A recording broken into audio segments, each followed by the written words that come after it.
Welcome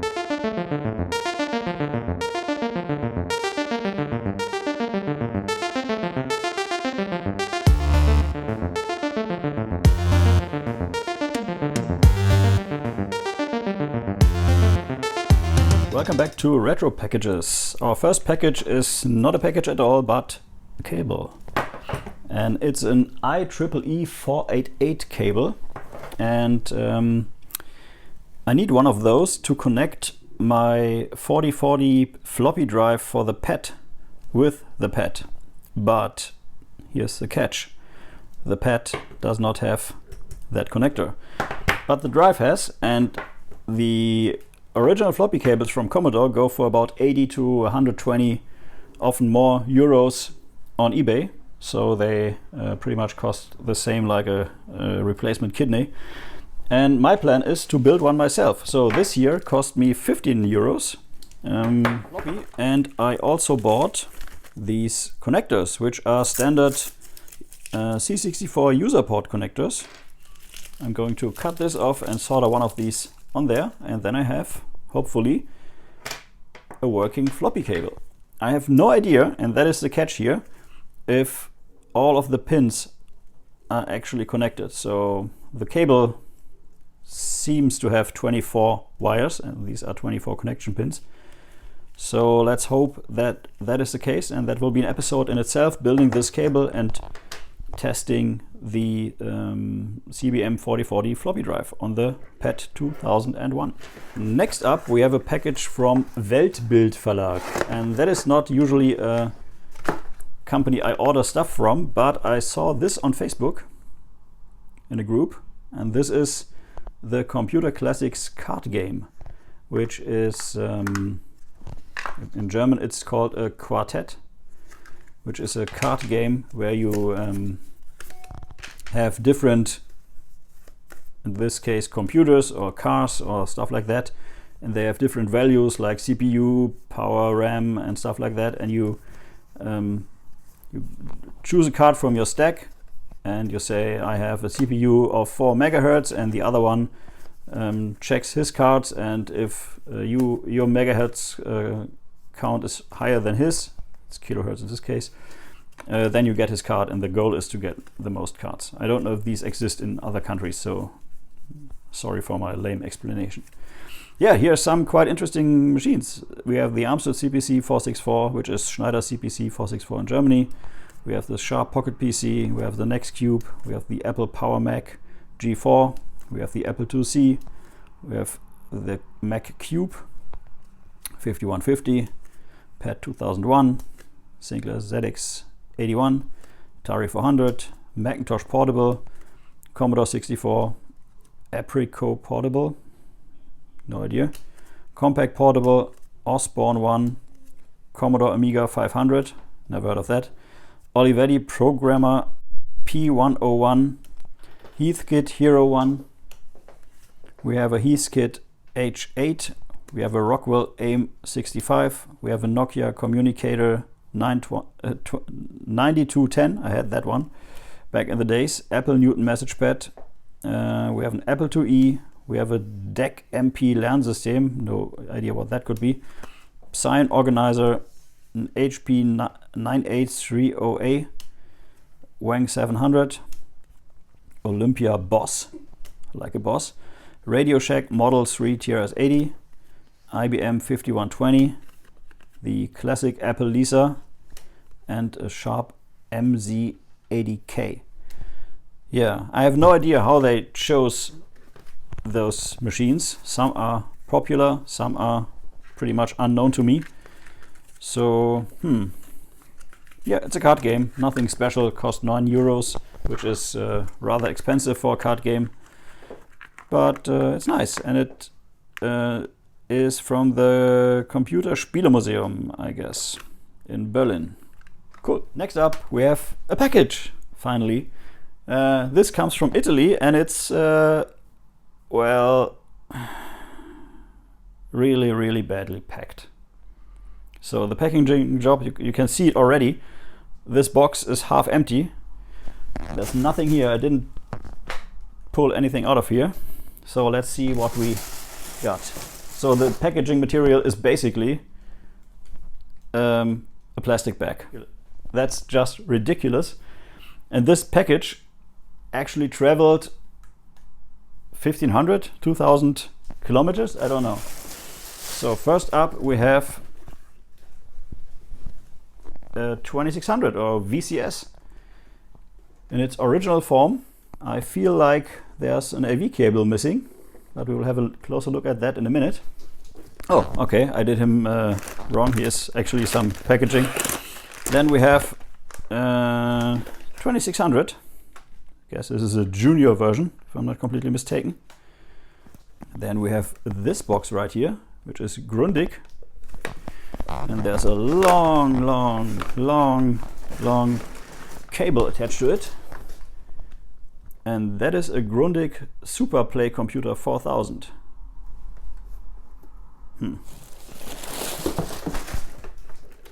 Then we have a Philips G7000 Videopac computer. Wow, that looks really amazing. That is so 70s. Seems to be complete with all the cables. And finally, we have a PlayStation 1 without any cables or anything. I paid 89 euros for everything being this pile. I have no idea if all of this stuff works or not. I'm tempted to think that it won't, but you never know. Yeah, so I guess we are going to plug in some of these and see what happens. I have no cartridges whatsoever for the Atari or for the Grundig or the Philips machines, but this Philips machine looks just so cool. Yeah, let's plug it in and see what it does. Okay, so change of plans. When I grabbed this machine, it started rattling. So I'm not going to plug this in because no point there. This is actually, or was sold as a Magnavox Odyssey 2 in other countries. So Magnavox was a daughter company of Philips, a Dutch company, and the Videopac computer G7000 sold 2 million units actually, and was quite popular. It was developed in 1978, I guess. And yeah, I have no cartridges, so there's a cartridge port up here, over here. And that is pretty much it. So there's no plug for any joysticks or stuff like that. I have no idea how this works. Then we have the classic, the super classic VCS, and it's broken in two places, right here and right here. And as you can see, there's no cord anywhere. So this seems to have some kind of mod. It's very loose up here, so I guess there's some refurbishment in the future.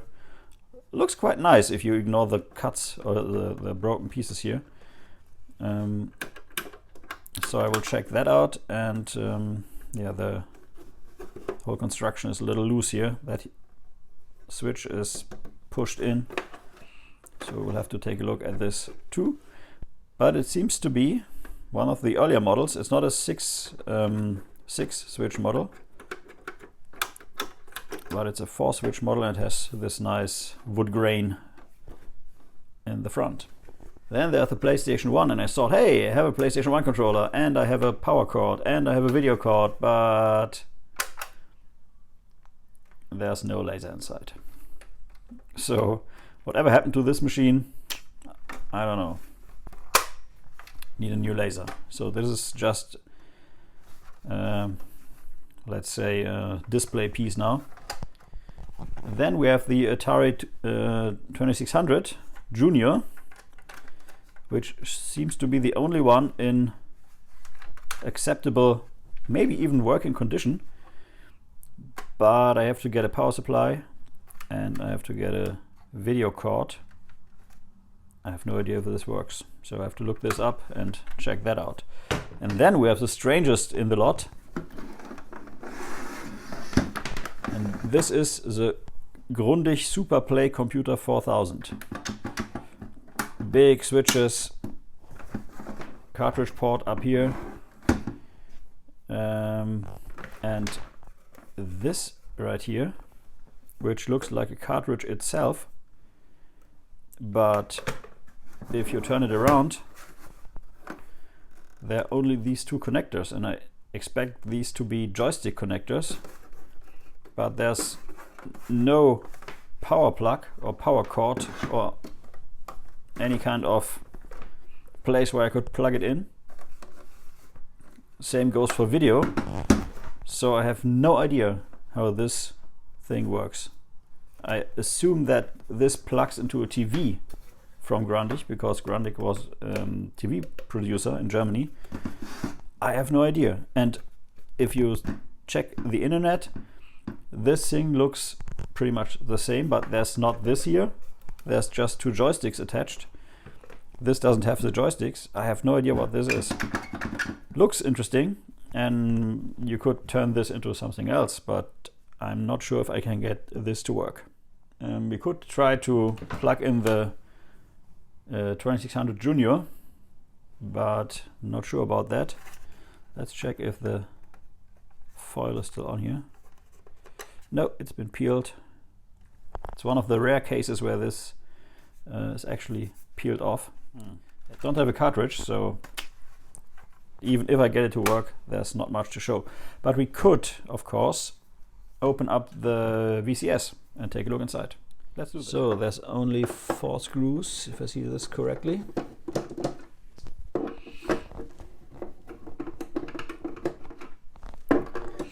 Even if this does not work, I'm totally going to restore this, and because it looks awesome.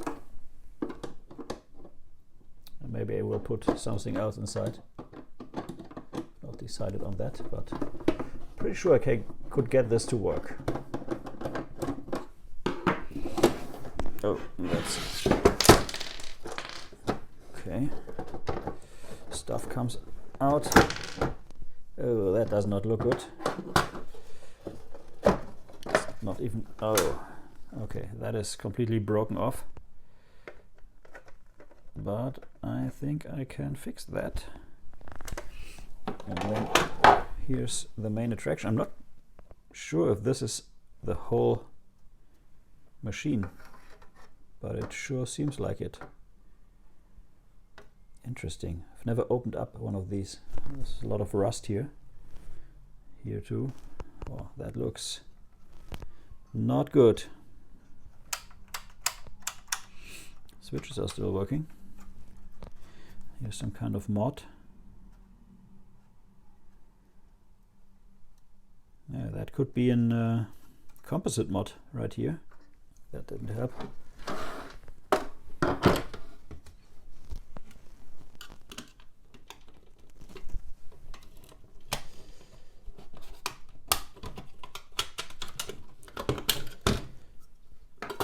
Okay, here we are.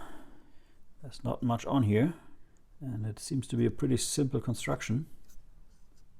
Yeah, I assume this is... oh wait, here's another plug. What is this? Ah, okay, this could be the place where the original cord plugged in. The antenna cord.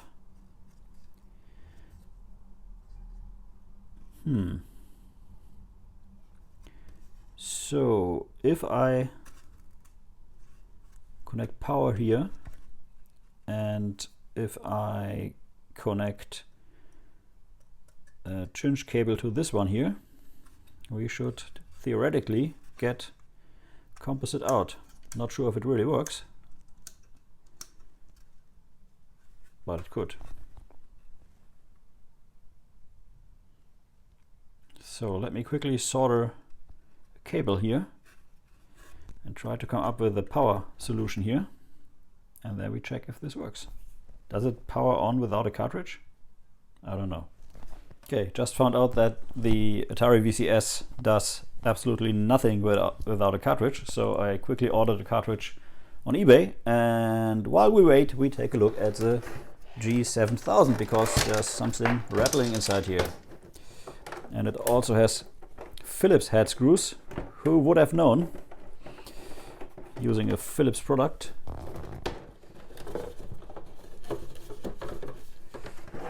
that comes off, but that is just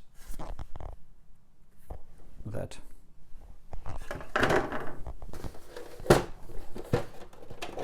Yes, it could. Oh, okay. Interesting.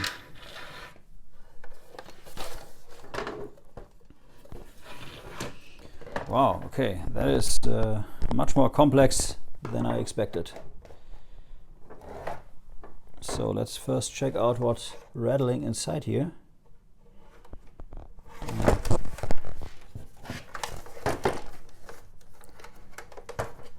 Oh, okay. This is interesting because this is a power cord, and I assume this is what was rattling inside here. Oh man, I really love it when people just throw in cables. And I guess this belongs down there in the power supply. There's something broken off. Oh yeah.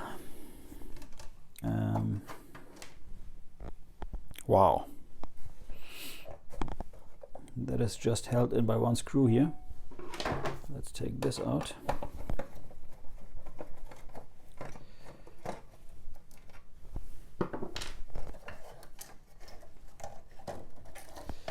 Here's the main attraction, so to say.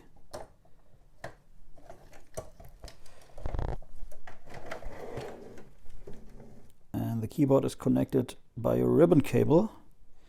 And if I see this correctly, that thing has been robbed of its components. So that might not work because there are chips missing. Not cool. Not cool at all. So if I see this correctly, this is the RF modulator, this is the power supply, which is held in by just two screws, and we are missing some components. Here are two connectors that are not populated. I assume these are for the joysticks, which would have to come out somewhere.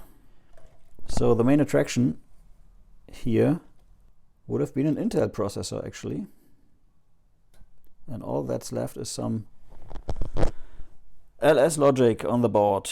Oh man, why? So I have to check out which chips are missing here, but it's pretty pointless because I don't have the joysticks to work this. It's a nice display piece, so but that is not cool at all. So I'm putting this back together because there's no point in digging any deeper, and it's a good thing I didn't plug the power cord in. Yeah, that was really shitty. And you can see that the joystick cables are meant to come out in the back, and someone unplugged these. Here's some room for a cable. So, a Crystal Castles cartridge arrived, and I tried it in the VCS, the 4-switch VCS, which is over there, and that didn't do anything. I soldered a cinch cable on it. I guess this should be the right position for the video. We will see about that in a later episode, I guess. But through cleaning the context on these ICs right here on the VCS Junior or 2600 Junior, I actually managed to get it to work. So that's kind of nice. It's a little bit fiddly here on the switch, but once it's on, it works perfectly well. So next order of business would be to get the main attraction, the VCS 4-switch, to work. Voltage is okay. I measured these. I get 9 volts on here because I created a 9 volt power supply and 5 volts out here, so this all looks pretty nice.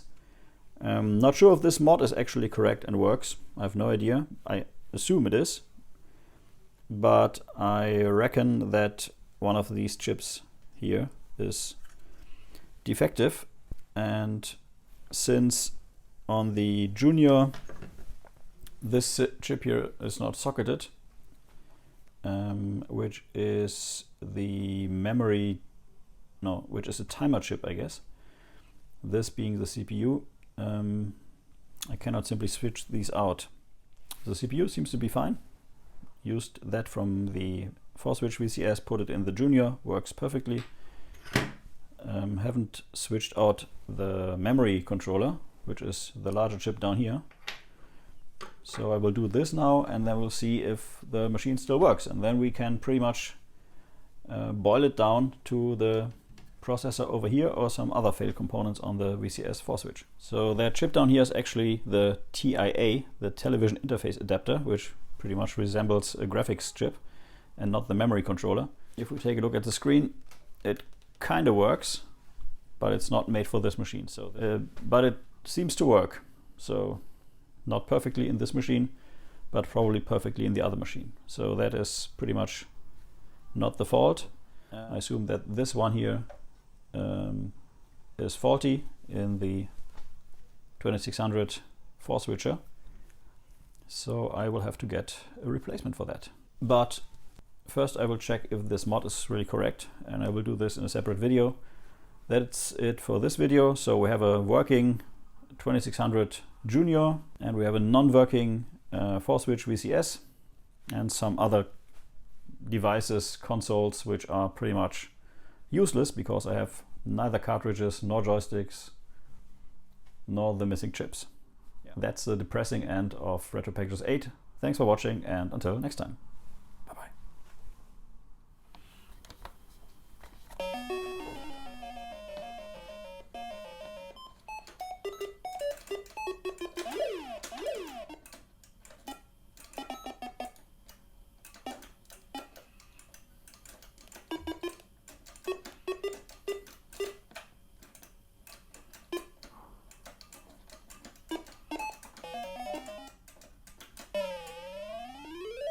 Thank you for watching. Retro is the new black.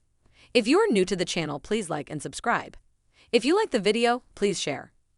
Every like, share, and comment helps a lot. Until next time, bye-bye.